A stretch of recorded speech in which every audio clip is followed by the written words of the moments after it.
গল্প পাঠে দেবাশিস চ্যানেলে সবাইকে স্বাগত। আজকের গল্প লেখিকা দেবিকা মিত্রর ভাতের গন্ধ। ফুলি যখন ৮ বছরের তখন ওর মা ওকে ফুটপাতে রেখে অন্য পুরুষের সাথে চলে যায়। অবশ্য কথা ফুটপাতের সবাই বলেছিল। সেদিন থেকে ফুলি একা। ঘুমানোর প্রয়োজন হলে ফুটপাতের প্লাস্টিকের ছাউনি দেওয়া ঘরেই ঘুমিয়ে পড়ত। প্রথম প্রথম মায়ের জন্য খুব কষ্ট হতো। মাকে দেখতে ইচ্ছে হতো, তাই কান্না পেত। ওই বয়স থেকেই বুঝে গিয়েছিল ওকে একা একাই বাঁচতে হবে। ফুলি ওর মায়ের কাছে শুনেছিল ওর বাবা মদ খেত বলেই নাকি লিভার খারাপ হয়ে গিয়েছিল, তাই লিভার ফেটে মারা গেছে। অবশ্য ফুলির আবছা আবছা মনে আছে, বাবা সারাদিন কাঁধে ব্যাগ নিয়ে কাগজ কুড়াতো। আর মায়ের কাছে শুনেছে তা থেকে যা টাকা পেত তাই দিয়ে চোলাই মদ খেত। আখণ্ড মদ খেয়ে বাড়িতে এসে ওর মাকে মারধর করত। এমনকি ছোট্ট ফুলিকেও মারতে আসতো, খেতে দিত না, মুখের কাছ থেকে খাবার কেড়ে নিয়ে ফেলে দিত। বাবাকে দেখে ছোট্ট ফুলির খুব ভয় করত। ভুলেও বাবার কাছে যেতে সাহস হতো না ফুলির। ফুলি খুব ছোট থেকেই দেখেছে ওর মা প্লাস্টিকের বোতল ইত্যাদি রাস্তা থেকে ঘুরে ঘুরে তুলে আনত। কোলে ফুলি আর কাঁধে একটা মস্ত ব্যাগ, তাতে রাস্তায় পড়ে থাকা প্লাস্টিকের বোতল, চটি ইত্যাদি তুলে নিত। দুপুরে সেগুলো এক দোকানে দিত, আর তা থেকে যে সামান্য টাকা পেত তাই দিয়ে চাল আলু কিনে আনত। শুকনো গাছের ডাল পাতা ইত্যাদিও জোগাড় করে আনত। দুটো ইট পেতে তার উপর মাটির হাঁড়িতে চাল আলু আর জল দিয়ে হাঁড়ির নিচে আগুন জ্বালিয়ে ভাত রান্না হতো। সেই ভাতের যে সুন্দর একটা গন্ধ বের হতো, তাতেই অর্ধেক পেট ভরে যেত। মাঝে মধ্যে সিদ্ধ ভাতের সাথে যেদিন ডিম সিদ্ধ জুটে যেত, সেদিন ফুলির আনন্দ আর ধরত না। গরম গরম ফেনা ভাত আর আলু সিদ্ধ নুন দিয়ে খুব তৃপ্তি করে ফুলি আর কলি খেত। কলি হলো ফুলির মা। হাঁড়িতেই ফুলির বাবার জন্য ভাত রাখা থাকতো। ফুলির বাবা যেদিন দুপুরে বা বিকালে চলে আসতো, সেদিন সেই ভাত খেত। যেদিন একেবারে রাতে মদে চুর হয়ে ফিরত, সেদিন সেই খাবার ফেলে দিত। মাকে মারধর করত আর গালিগালাজ করত গরম ভাত করে দেয়নি বলে।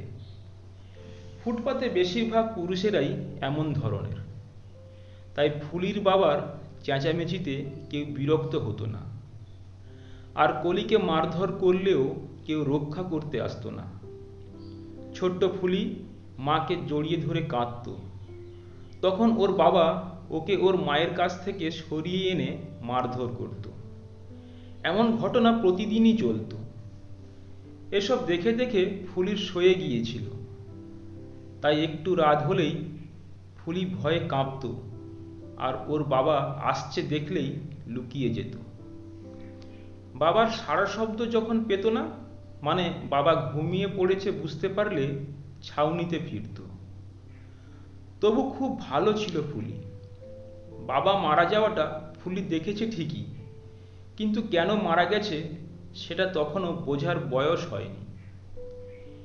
বাবা মারা যেতে ফুলির খুব একটা কষ্ট হয়নি, বরং আনন্দই হয়েছিল। মনে মনে ভেবেছিল বাঁচা গেছে, এখন আর কেউ ওদের মারবে না, ওরা দুজনে বেশ ভালোই থাকবে। ফুলির বাবা মারা যাওয়ার বছর ৩ বাদে ওর মা যখন অন্য পুরুষের সাথে চলে গেছে বলে শোনে, তখন ফুলির ওর মায়ের উপর খুব রাগ হয়। মাকে যে ফুলি খুব ভালোবাসত, মা ছাড়া যে ওর আর কেউ নেই। ফুটপাতের সবাই যখন বলছিল তোর মা আবার বিয়ে করেছে, তখন ফুলির খুব রাগ হচ্ছিল। মায়ের কথা চিন্তা করতেও ঘেন্না করছিল। মা যে এতটা স্বার্থপর ভাবতেই পারছিল না। ৮ বছর বয়সেই ফুলি বড্ড একা হয়ে যায়। মনে প্রাণে ফুলি খুব তাড়াতাড়ি বড় হয়ে যায়। নিজের দায়িত্ব নিজেকেই নিতে হয়। প্রথম প্রথম ফুটপাতে রুবি মাসি, টিনা দিদির মা ওকে খেতে দিত। কিন্তু দিন কয়েক যাওয়ার পর ওরা আর ওর খোঁজ রাখতো না, খেতে দেওয়া তো দূরের কথা। ফুলি বুঝে গেছে বেঁচে থাকতে গেলে খেতে হবে, আর খাবার জোটাতে গেলে রোজগার করতে হবে। প্রায় প্রতিদিনই পৌশালী ওর ছোট্ট মেয়ে অনমিত্রাকে নিয়ে নাচের স্কুলে বা গানের স্কুলে ওই ফুটপাত দিয়েই যাওয়া আসা করে। ফুলি ওদের দু চোখ ভরে দেখে, ওদের খুব ভালো লাগে ফুলির। কি সুন্দর মায়ের হাত ধরে বাচ্চা মেয়েটা যায়। ফুলির ওর নিজের মায়ের কথা মনে পড়ে যায়। এই ফুটপাতে সেদিন একটা লোককে ফুলি দেখতে পায়। লোকটা অচেনা, আগে কখনো দেখেনি। ফুলি দেখে লোকটা যেন কেমন কেমন যেন চোর চোর দেখতে, কেবল এদিক ওদিক তাকিয়ে দেখছে। পৌশালী সেদিন মেয়েকে নিয়ে ফুটপাত দিয়ে হাঁটছে আর ছোট্ট অনমিত্রার সাথে কথা বলছে। ওদের দুজনকে দেখলে ফুলির মনটা ভালো হয়ে যায়, ওদের দিকে তাকিয়ে থাকে। ছোট্ট অনমিত্রাও ফুলির দিকে তাকিয়ে থাকে, হাসে। সেদিনও ওরা ফুটপাত ধরে হেঁটে বেশ কিছুটা যাওয়ার পর হঠাৎ করেই ফুটপাতের সেই লোকটা পৌশালীর হাতের ব্যাগটা টান মেরে নিয়ে দৌড় লাগায়। ফুলি ব্যাপারটা লক্ষ্য করছিল। ফুলি কিছু চিন্তা না করেই তীরের বেগে লোকটার পিছনে ধাওয়া করে, আর সাথে চিৎকার। হঠাৎ করেই ফুলি লোকটাকে ল্যাং মেরে ফেলে দেয় এবং ওর হাত থেকে ব্যাগটা ছিনিয়ে নেয়। পরে হাঁপাতে হাঁপাতে এসে পৌশালীর হাতে ব্যাগটা ফিরিয়ে দেয় ফুলি। এই ঘটনার হঠকারিতায় রাস্তার সবাই কেমন করে যেন তাকিয়ে থাকে, কিন্তু কেউ সাহায্য করতে এগিয়ে আসেনি। পৌশালী ব্যাগটা পেয়ে খুব খুশি হয়েই ফুলির হাতে একটা 50 টাকার নোট দিয়ে বলে, মিষ্টি কিনে খাস। আজ তুই আমার যা উপকার করলি সেটা বলে বোঝাতে পারবো না। এই ব্যাগে আমার সর্বস্ব আছে, ভালো থাকিস বলে চলে যায়। ফুলি কিছুতেই টাকাটা নিতে চাইছিল না। পৌশালী জোর করে ওর হাতে টাকাটা গুঁজে দেয়। পৌশালী আর অনমিত্রার চলে যাওয়া দেখতে দেখতে ওর চোখ দিয়ে জল গড়িয়ে পড়ে। ওর মায়ের কথা মনে পড়ে যায়। মা চলে যাওয়ার পর থেকে ফুলি পেট ভরে ভাত খায়নি, কতদিন ভাতের গন্ধ পায়নি। মুড়ি বাসি রুটি যখন যেমন জুটেছে তেমন খেয়েছে। ফুলি ওই টাকা দিয়ে চাল আর আলু এনে মায়ের মতো করে ভাত বসায়। রান্না করতে করতে মনে পড়ে যায় মায়ের কথা। মা কেমন সুন্দর করে ভাত রান্না করত, আর সেটা থেকে একটা সুন্দর গন্ধ বের হতো। কিন্তু ফুলির ভাত রান্না থেকে কোনো গন্ধ বের হচ্ছে না।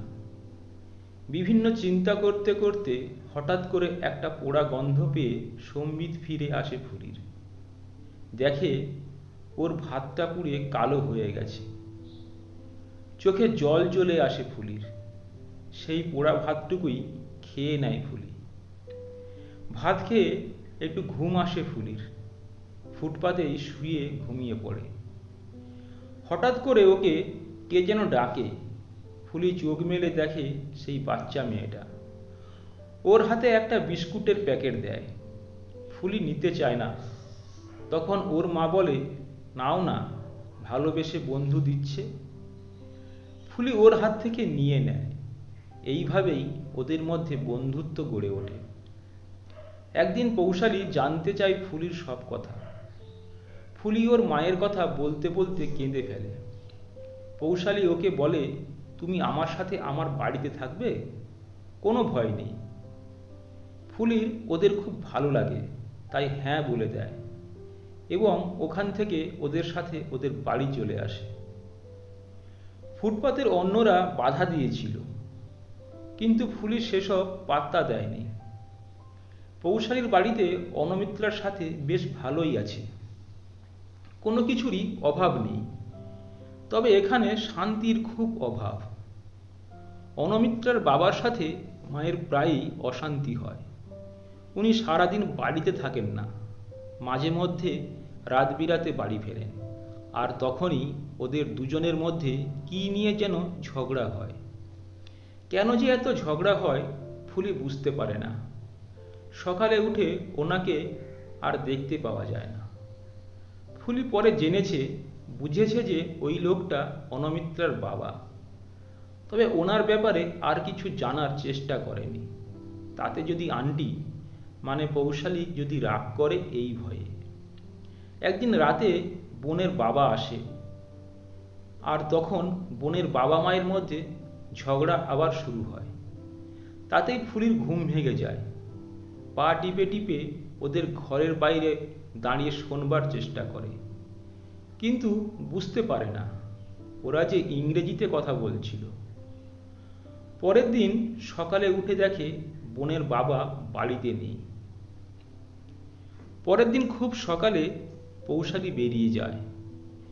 যাওয়ার সময় ফুলিকে বলে যায়, বোনকে একটু দেখিস, আমি তাড়াতাড়ি চলে আসব, দরজা লাগিয়ে দে, বেল বাজলেও খুলবি না, আমি বেল বাজাবো আর তোকে ফুলি বলে ডাকবো, তখনই দরজা খুলবি, মনে থাকবে তো? তোদের দুজনের খাবার টেবিলের উপর রাখা আছে। বোন ঘুম থেকে উঠে ব্রাশ করলে দুজনে একসাথে খেয়ে নিবি। আসছি বলেই বেরিয়ে যায়। ঘন্টা তিনেক পরে পৌশালী মানে ফুলির আন্টি এসেছে। এর বেশ কয়েকদিন পরে পৌশালী আবার একদিন একা বেরিয়ে যায় এবং ফেরে সাথে করে একজন মহিলাকে নিয়ে। তার মুখ ঘোমটা দিয়ে ঢাকা। হঠাৎ করেই ফুলি বলে ডেকে ওঠে মহিলাটি। ফুলির এই ডাক খুব চেনা, এটা যে ওর মায়ের গলা। ফুলি মা বলে মহিলার কাছে মুখটা দেখতে চেষ্টা করে। ফুলি কল্পনাই করতে পারেনি এখানে এইভাবে মায়ের সাথে দেখা হবে। আসলে পৌশালীর স্বামী বিজয় সান্যাল একজন মেয়ে পাচারকারী।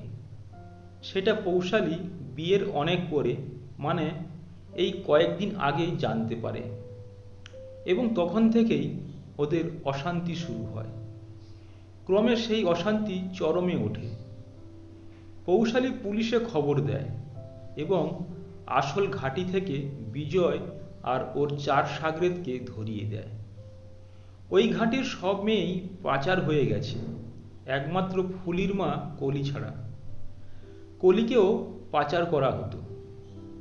কলি এতদিন পুলিশের হেফাজতে ছিল, কিন্তু যখন কলির সব কথা পৌশালী জানতে পারে তখন বুঝতে পারে এটা ফুলির মা ছাড়া আর কেউই নয়।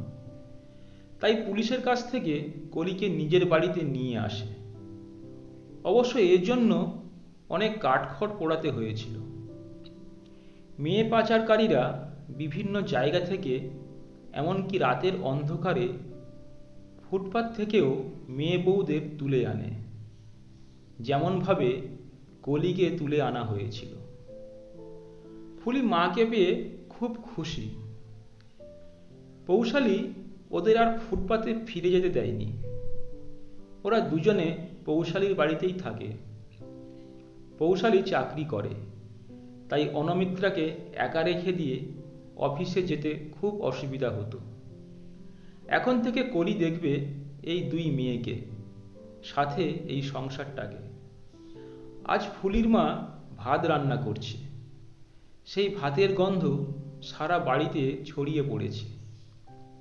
এখানে অবশ্য ফেনা ভাত আলু সিদ্ধ আর নুন দিয়ে খেতে হয় না, মাছ মাংস তরকারি থাকে।